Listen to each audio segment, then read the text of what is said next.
Hello everyone, welcome to another video for the One Piece trading card game. In this video, we will be reviewing another leader from the second set of the Paramount War, Sanji. Let's begin. Sanji is a strike attribute, straw hat crew trait leader. He has the ability, once per turn, when you play a character without an effect from your hand, if you have 3 or less characters in play, set up to 2 of your Dawn as active. Sanji is a green and blue leader, which means he will start with 4 life. When Sanji was originally revealed, I didn't really think too much of him.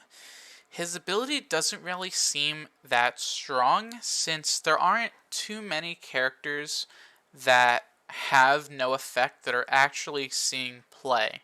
There are a few, and obviously I have an example deck that does feature that as a strategy, but the one that he got with him isn't really too strong.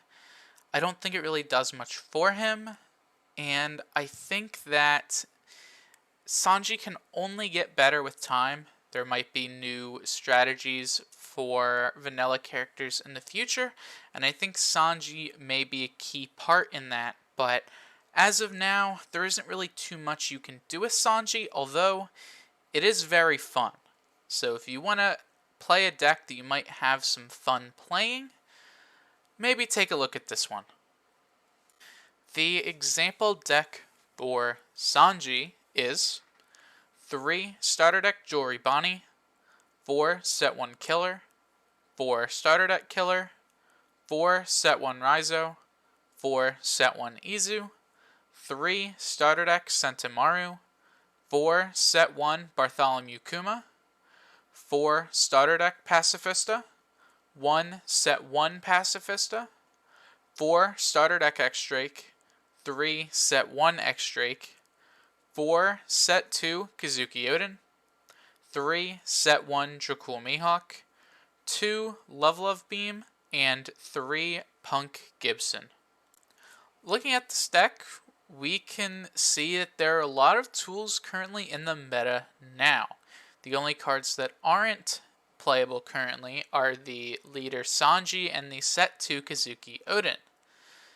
Luckily, in set 2, we got a green-blue leader. Even though I didn't think it was going to be Sanji, I thought it was going to be a Marine. Maybe Smoker? Or it could have been one of the other admirals. But obviously, since black was based on Marines, they had to give the green-blue leader to a different character. This deck has been on my radar since set 1 because there's definitely some synergy between the Pacifista package and the X-Drake from the green starter deck, and we didn't have a leader that could put both of them together until now, and thankfully Sanji has some pretty good synergy with the Pacifista package. Even though X-Drake won't pump your Sanji since he isn't a Marine, you have the 4 set 1 Kuma, who when they are KO'd can put a Pacifista from your hand into play, which if you put in the vanilla Pacifista, it will trigger your Sanji as long as the other requirement is met, allowing you to unrest your Dawn to play a Love Beam or a Punk Gibson, which is why we are on those 2 events and not an event like a Paradise Waterfall. And then with those, we have the 3 Sentimaru. Now Sentimaru won't trigger Sanji since it has to be played from your hand, which Kuma does. Sentimaru's from your deck.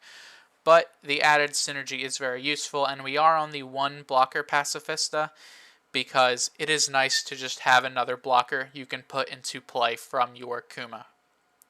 Our main win con is going to be stacking up our board with a lot of strong bodies, which is where X-Drake comes in. This deck is a pretty big split between Marines and Supernovas and Wano Country, so it might have a little difficulty getting to those pieces, but that's why we have so much card draw in the deck, and we're able to thin the deck so much that the mixing of traits doesn't really matter. And hopefully we'll be able to find all of our pieces, which in my testing, you have a pretty good shot at finding all your pieces with how much card draw we have.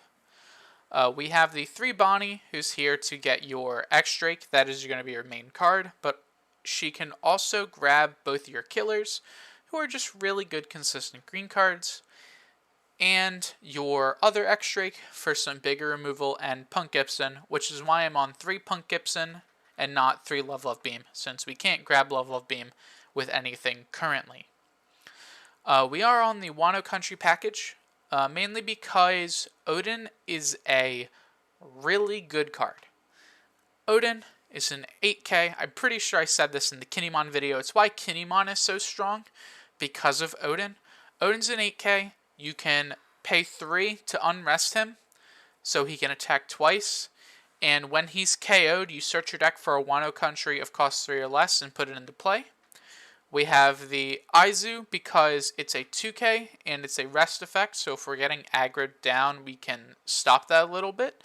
And the Raizo is in here because it's some added card draw, which is obviously very nice. We have the 3 Mihawks because it's your cool Mihawk. It's the best card in set 1. It still might be the best card in set 2.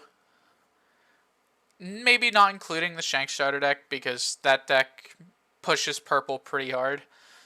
But hey, if you don't have access to purple, you should probably be playing Jakul Mihawk.